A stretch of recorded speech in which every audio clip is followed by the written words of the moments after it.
My name is Gilberto Ramos. I'm 36.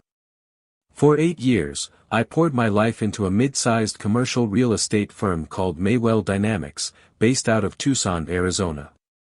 I worked my way up from a junior financial analyst to senior operations coordinator.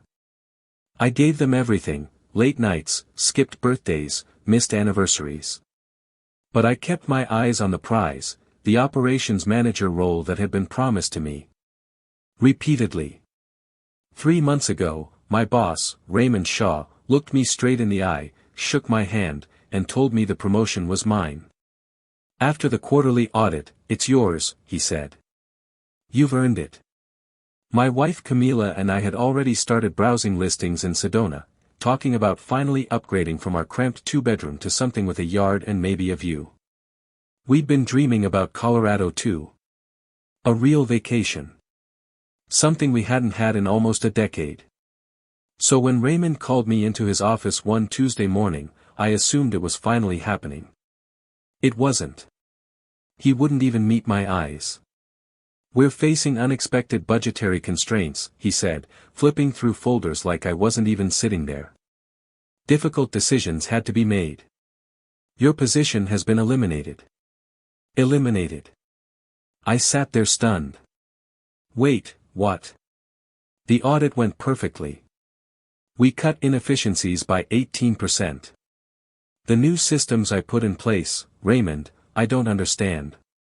He exhaled slowly, like he was already bored of the conversation. It's not personal. But it felt personal. Especially when Mason Blakely, a guy who'd only been with the company for 2 years and still couldn't calculate amortization properly, strolled past the glass window 20 minutes later, with a smug little box of desk items, into my new office. I didn't say a word. I just packed my things. 8 years of plaques, reports, small inside jokes pinned to the corkboard above my desk, all shoved into the same sad cardboard box they gave me like I was a nobody. As I stepped into the parking lot, I heard laughter from the conference room. Raymond. Laughing. Telling some story about golf while my career burned down behind me. I sat in my truck for almost half an hour, just staring at the building like a ghost. This was the place I helped build, brick by brick, report by report.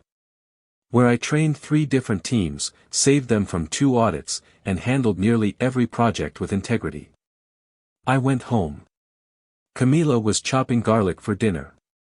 One look at my face and she knew. I didn't have to say it. "They gave the promotion to Mason," I muttered. "Then they fired me." She dropped the spoon and hugged me. And while I held her, something inside me turned ice cold. This wasn't just betrayal. This was a setup.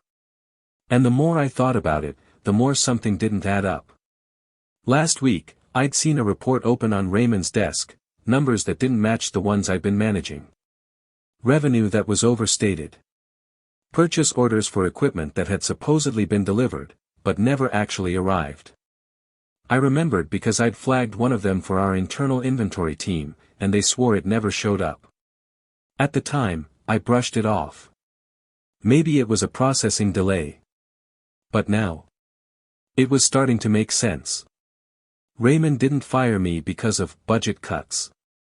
He fired me because I was the only one paying attention. I couldn't sleep that night. I stared at the ceiling, retracing everything in my mind. The fake purchase orders. The unexplained vendor expenses. The invoices that seemed to get routed through different channels than the rest. I'd trusted Raymond for too long. I'd believed in him, believed that working hard and staying honest would be enough. That was my first mistake. The second was not acting sooner. At midnight, I remembered I'd left my leather jacket, the one Camila bought me for my birthday, in the office. I told her I'd grab it the next morning, but something gnawed at me. A deep instinct, like a whisper in the dark, "Go now." I threw on a hoodie and drove back. The building was mostly dark, except for one window on the 3rd floor. Raymond's office. I parked across the street and waited. Then I swiped my badge, surprised it still worked. The halls were silent. Cold. I moved quietly toward the light, then stopped. Voices. I crouched beside the glass conference room door. It was cracked open just enough. Raymond was inside. Along with two men I'd never seen before. Suits. One of them held a calculator. The table was covered in spreadsheets and tablets. The Glendale project netted us $50K, Raymond said. Same formula. Overbill concrete, mark up steel, pocket the surplus. We've already laundered half through Sandwell Consulting. The rest moves through Everclear Distributions. One of the men glanced at a screen. What about the analyst you fired? Raymond laughed. Gilberto? Please. Too honest for his own good. Guy would have dug up everything. So I made sure he got the boot. Mason's dumb as rocks. He'll sign whatever we put in front of him. My stomach dropped. My ears rang. They'd been running a fraud operation right under my nose. And I'd helped them without realizing it. Every quarterly report, every balance sheet I'd compiled had helped cover their tracks. I'd been the perfect patsy, honest, hardworking, and naive. I backed away from the door, heart pounding. Then I knocked over a potted plant. The conversation stopped cold. What was that? One of them asked. I ran. Down the stairwell, out the lobby, into the night. I didn't stop until I reached home. Camila was asleep. I just sat at the kitchen table, staring at my hands. I'd spent almost a decade building someone else's empire. And now, that empire was made of rot. But I wasn't going to stay silent. Raymond fired the wrong man. I was done being the good soldier. It was time to fight back. I barely slept that night. Every time I closed my eyes, I saw Raymond's smug face. Heard his laugh. Replayed the conversation I wasn't supposed to hear, Gilberto. Too honest. He would have dug up everything. They'd used me.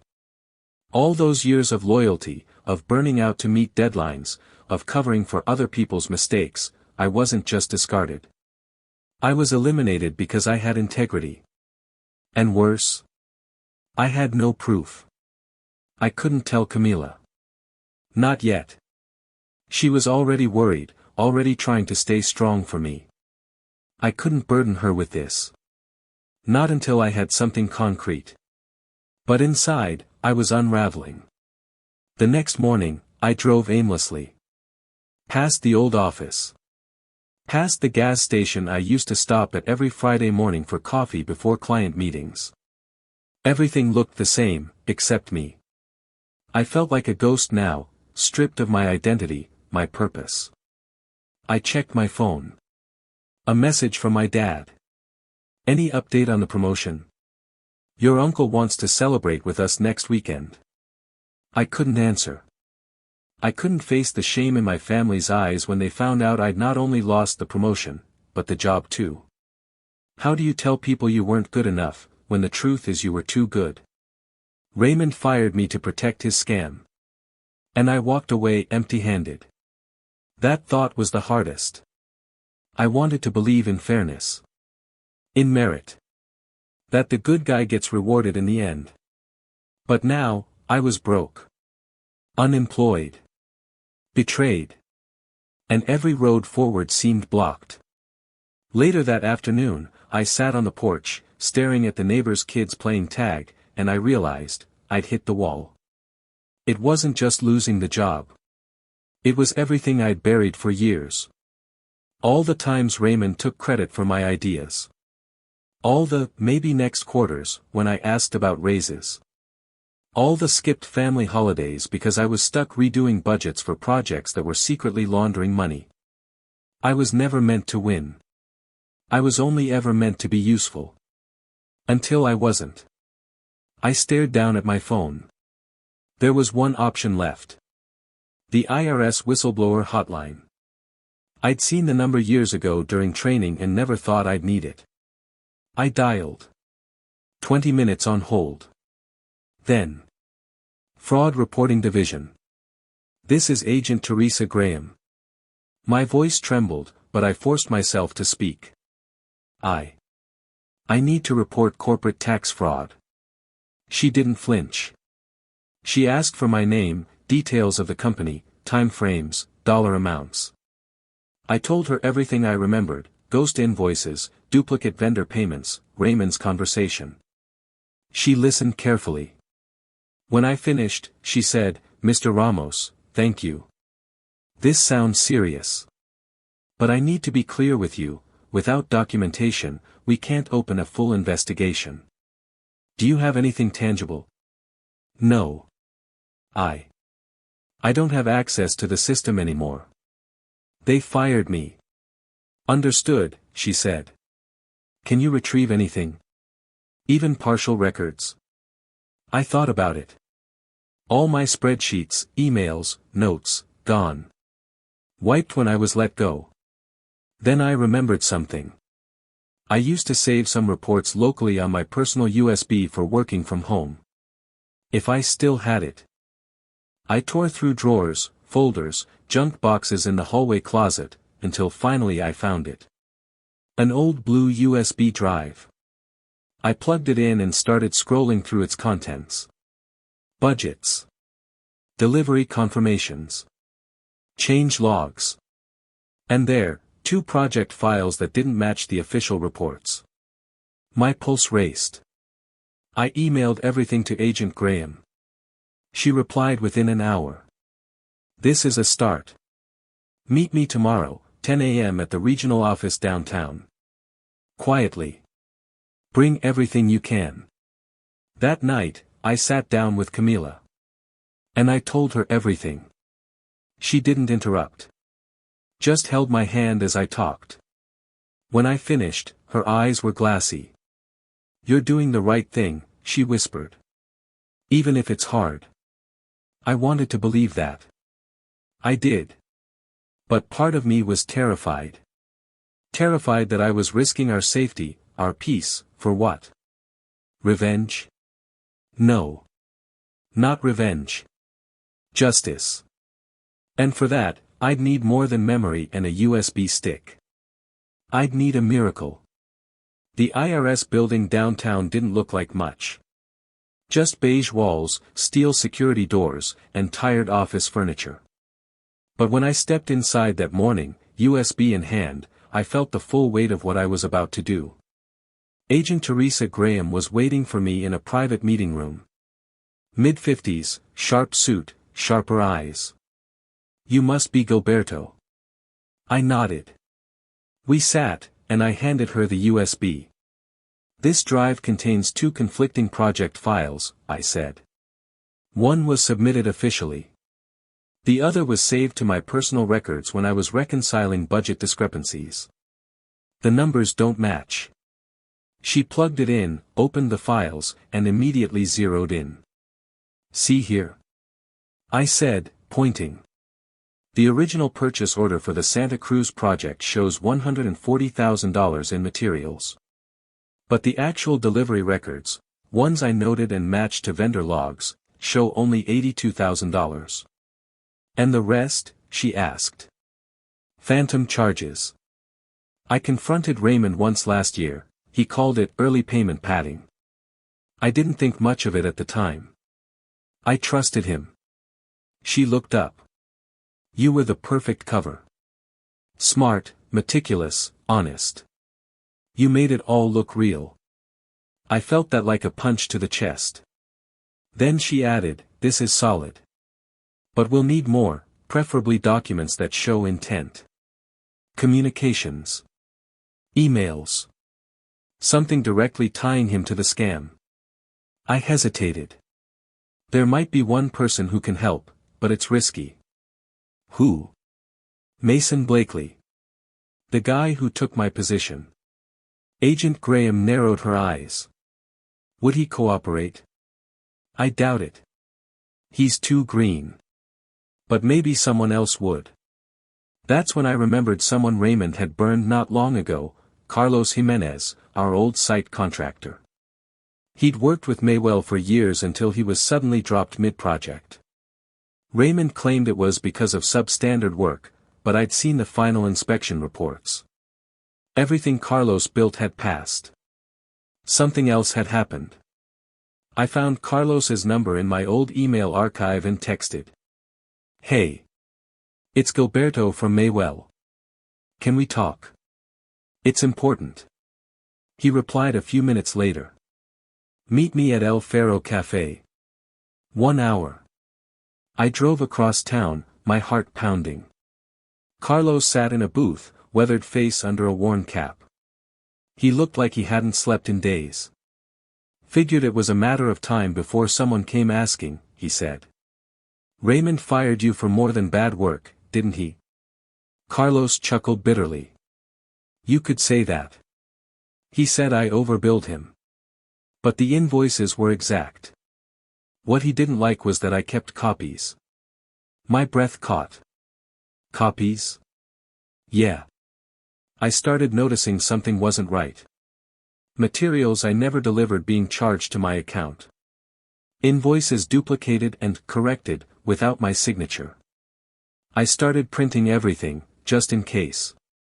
"You still have them?" He glanced around the cafe. "You sure you're not working for him?" "I'm working with the IRS." That got his attention. He reached into his duffel bag and slid a fat envelope across the table. Inside were dozens of printed invoices, delivery logs, and internal memos. "I was scared," Carlos admitted. "I didn't know what they were planning. But now I see, you were their next fall guy." I nodded slowly. "They needed someone to take the blame if things got exposed." Carlos shook his head. "I'm in. Whatever you're doing. I want justice." We drove straight to Agent Graham's office. When she saw the envelope, her eyes lit up. This is exactly what we needed." Among the documents, she found something that made her pause. "Look at this," she said, holding up a printed email chain. "This is from Raymond to someone named CS. It says, push the invoices through. G's out. No one's watching anymore." "CS?" I asked. "Initials. Could be another accomplice." She typed a few things into her system, frowning. Then she looked up. "We might have a much bigger problem." "What do you mean?" "This might not just be Raymond skimming funds. There are references here to offshore wires, consulting fees, and payments to shell companies across Nevada and Delaware." A chill spread through me. "So, it's organized?" She nodded. "Potentially. If so, this moves beyond IRS jurisdiction. We'd need to bring in federal investigators." Everything in me screamed to pull back. I was just a guy who used to crunch numbers. Not some undercover agent. But then I remembered the way Raymond said my name like it was a joke. Like all my years of loyalty were meaningless. No. I wouldn't back down now. "I'll do whatever it takes," I said. Agent Graham looked me dead in the eye.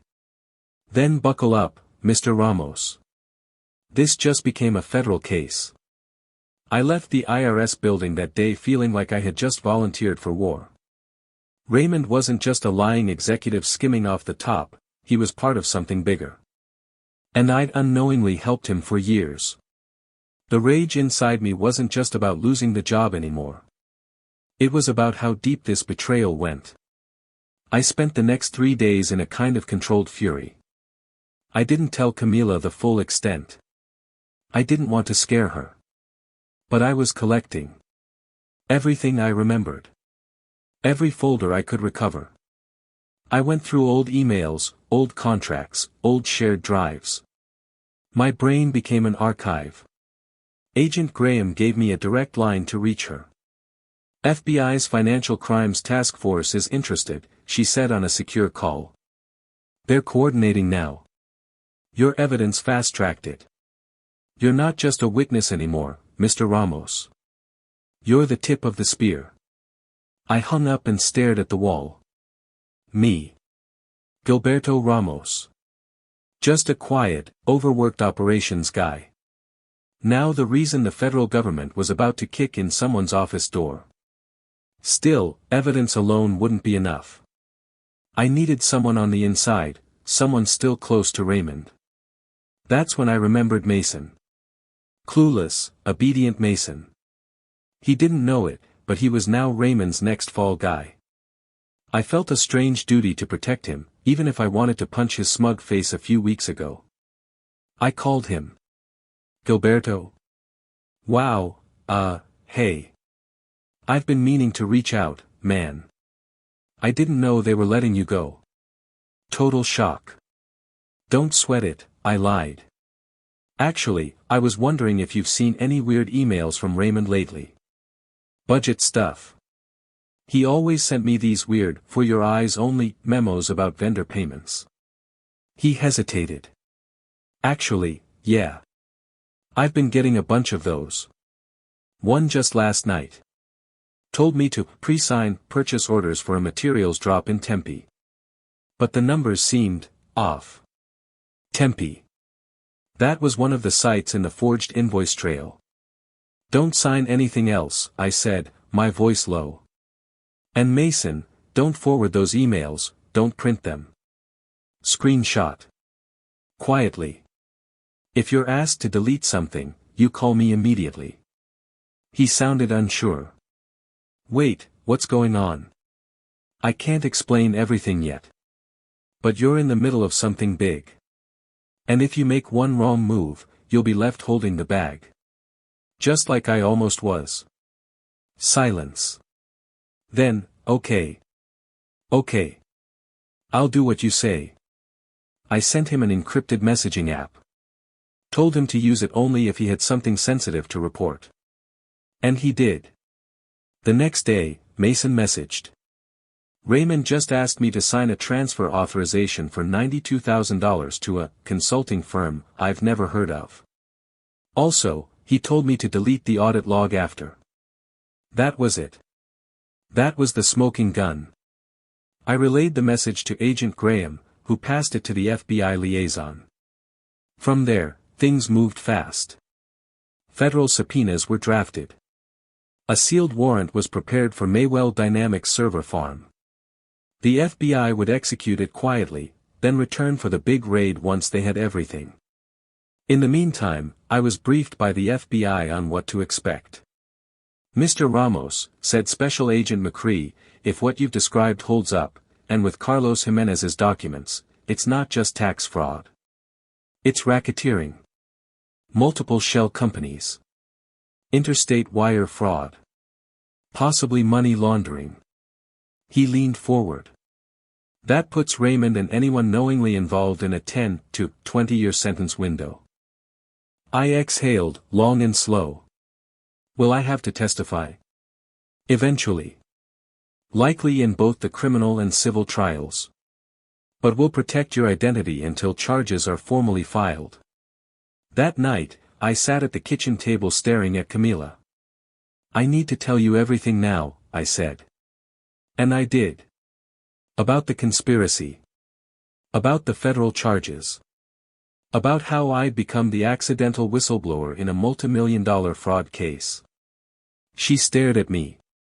Then, tears in her eyes, she said something I didn't expect. I'm proud of you. I laughed, bitter, tired. Proud? I could have lost everything. But you didn't, she said. You stood up. You chose the truth. And truth had claws. The day the FBI moved and felt strangely quiet. I was sitting in my kitchen, holding a mug of cold coffee, when my phone buzzed. Agent Graham. It's happening. Right now. No sirens. No news alerts. Just a coordinated, silent seizure of Maywell Dynamics server systems, emails, backups, and financial data. They didn't want to spook Raymond, yet. But I knew that was only the beginning. Later that week, I got another encrypted message from Mason. Raymond just told everyone IT is upgrading infrastructure, but he's panicked. He locked himself in his office for hours. Also, he asked me if I ever worked late. Said if I did, I should remember to delete after myself. Weird, right? I stared at my screen, jaw clenched. Raymond knew. He could feel the walls closing in, but he didn't know how or who yet. That gave us just enough time. I met with Agent Graham again, this time joined by Special Agent McCree and a woman from the Justice Department named Anika Rhodes. They laid everything out. Gilberto, Agent Rhodes said, your documentation, Mason's messages, and Carlos Jimenez's records gave us the keys to unlock their entire operation. How bad is it? I asked. McCree leaned in. Raymond and his co-conspirators have funneled just over $2.4 million into shell companies and fake vendors across 4 states. Some of the transactions cross international borders. We're talking wire fraud, racketeering, and money laundering. He's looking at federal charges with RICO enhancements. RICO. The word made my stomach drop. This wasn't just corporate fraud anymore. It was organized crime. The agents continued. Based on what we've gathered, Raymond isn't the top of the food chain. There are at least 3 more executives at affiliated companies in Flagstaff, Las Vegas, and Phoenix who are part of the network. The FBI is coordinating with federal prosecutors in multiple districts. Once the dominoes fall, they'll fall fast. The raid was scheduled for the following Tuesday morning at 6:45 a.m. sharp. That Monday night, I couldn't sleep.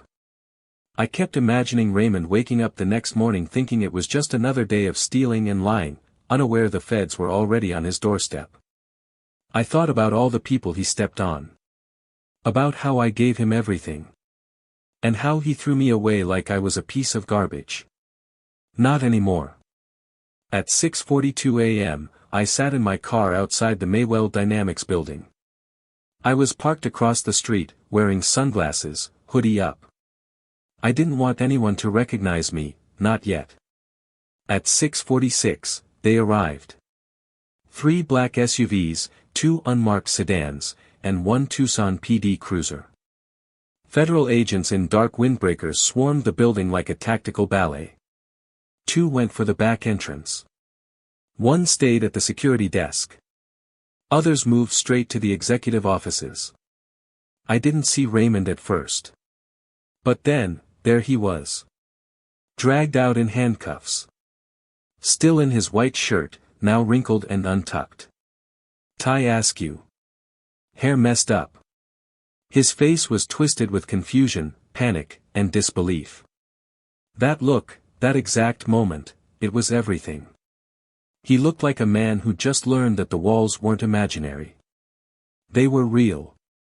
And closing in. 2 hours later, Agent Graham called.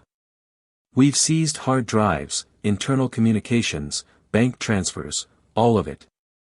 There's more than enough for indictments. Raymond is in custody along with 2 of his partners. Mason is safe. Carlos is prepped for testimony. Gilberto, you did it. I didn't speak for a long time. Because it didn't feel like a win, not yet. I thought of all the years I lost. All the loyalty wasted. The missed holidays. The stress I brought home to Camila. The way I used to lie awake at night wondering if I was doing enough, when in reality, I was the only one doing things right. Agent Graham added one more thing. We found encrypted transfers to an offshore account in Belize. Likely his personal exit fund. Can they recover it? Already frozen. It's over. That night, I sat on the balcony with Camila. The desert breeze was cool, quiet. We said nothing for a long time. And then she whispered, he underestimated you. I nodded. Yes. He did. They all did. But not anymore. 3 days after the raid, I got an unexpected phone call. Blocked number. At first, I let it ring out. Then my gut told me to answer. Gilberto Ramos, a woman's voice asked. Yes. Who's this? My name is Alyssa Shore. I'm an investigator with the Department of Justice's Financial Crimes Division. I need to speak to you about a recent discovery in the Maywell Dynamics case. My heart skipped. I thought the FBI already had everything. They did, until this. She explained that during the digital forensic sweep, they decrypted a hidden email archive from Raymond's personal laptop. Most of it was backup junk. But within one of the folders was a series of encrypted spreadsheets labeled with initials. And one of them was GR Retain. My initials. At first, they thought it was just data I had compiled. But when they dug deeper, they realized it wasn't about me doing anything wrong. It was a contingency file. A file Raymond created in case I ever turned on him. It was full of edited documents, fake email chains, altered financial summaries, all designed to make it look like I was the one behind the fraud. A planted narrative. A fall guy. Raymond had prepped it months before firing me. Agent Shore said quietly, he wasn't just corrupt. He was calculating. He knew your integrity made you dangerous. So he built a parachute, by framing you in case he ever got caught. I froze. Camila sat across from me at the table, watching my face drop. So you're telling me, if I hadn't come forward first, he would have pinned all of it on me? Exactly. If he had even a day's head start, that file might have reached our desks first. And the entire investigation would have had a different focus. You'd be the one under federal watch. A chill ran down my spine. 8 years of loyalty. And he was ready to feed me to the wolves. I remembered his voice in that conference room. Gilberto. Too honest for his own good. Turns out, being honest almost got me destroyed. But Raymond made one fatal mistake. He assumed I wouldn't fight back. The DOJ was now prepping additional charges for conspiracy and falsifying evidence. The frame-up attempt not only backfired, it strengthened the case against him. But that wasn't the only twist. Carlos called me the next day. You're not gonna believe this, he said. Remember that shell company, Everclear Distributions? I did some digging. Turns out it was registered to a P.O. box in Tempe, but the tax ID matches a company called Maxwell Infrastructure, owned by Raymond's cousin. He sent me screenshots. Not only had Raymond laundered the stolen money through fake vendors, he'd kept it in the family. The Justice Department was expanding the investigation. Multiple states. RICO statutes. Bank fraud. Money laundering. Raymond thought he was untouchable. But now he was radioactive. I met with Agent Graham again, this time not in the IRS office, but in a secure DOJ briefing center. She slid a thick file across the table. On top were the words. United States v. Raymond Shaw, et al. You'll be called to testify in both criminal and civil court. Are you ready? I nodded. I've waited a long time for this. Then she said something that truly hit me. You realize you weren't just their accountant, Gilberto. You were their shield. Your reputation, your numbers, your work ethic, it made their crimes look clean. Without you, they couldn't have kept this going as long as they did. That realization hit me harder than the betrayal itself. They needed me. They used me. And when I started asking too many questions, they tried to destroy me. But I was still here. Still standing. Still fighting. The trial began 8 months later. By then, I had a new job, nothing glamorous, but honest work helping a nonprofit build affordable housing in southern Arizona. Camila and I had started therapy. We were healing. But the storm was still waiting. Courtroom 6C, U.S. District Court, Phoenix. The first time I saw Raymond again, he was in a navy suit, no tie, his wrists in cuffs, eyes hollow. Gone was the cocky executive with slick back hair and fake charm. He looked small. I was called to the stand on day 3. The prosecutor asked me to walk through everything, from the moment I was promised the promotion, to the moment I uncovered the fraud. Then came the documents. The emails. The invoices. The surveillance screenshots of Raymond wiring funds to shell companies. Finally, she asked.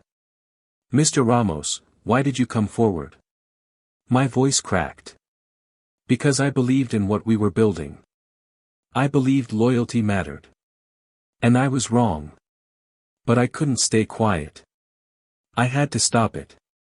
For myself. For the others he used. Raymond didn't even look at me. Coward. Carlos testified after me. His calm, firm voice detailing years of false purchase orders and intimidation made the jury visibly squirm. And then, Mason Blakely. He was terrified. Sweating. Hands trembling. But when he confirmed that Raymond told him to delete files and sign documents he didn't understand, the room went silent. It was done. On day 12, the verdict came in. Guilty. Wire fraud. Tax evasion. Conspiracy. Obstruction. Racketeering. Raymond was sentenced to 12 years in federal prison. His co-conspirators got between 5 and 10. The judge ordered restitution of $2.4 million, though we all knew most of it was gone. Still, the verdict mattered. Maywell Dynamics dissolved within a month. Its name was now synonymous with corruption. The building where I once sat late at night fixing budgets was now empty, for lease signs peeling on its windows. Carlos rebuilt his reputation and opened a contracting firm. Mason left finance and got a teaching license. He said he couldn't work in numbers anymore. Not after what he'd seen. As for me, I slept better. Not because everything was perfect, but because the truth was finally louder than the lie. Camila and I finally took that vacation to Colorado. We sat on a hilltop in the Rockies, breathing crisp air and watching the sun dip below the mountains. She looked over and whispered, "You brought down a criminal empire." I shook my head. No. I just told the truth. And didn't back down. That's what they never counted on. They underestimated the quiet guy. The overworker. The one who never made waves. They thought I was disposable. But in the end, I was the reckoning. In the end, truth has a way of surfacing, even if it comes twisted through pain and betrayal. As one wise voice once said, sometimes your greatest enemy was once your closest ally. If this story struck a chord with you, let us know in the comments. And don't forget to subscribe, share, and spread the word, because justice deserves to be heard.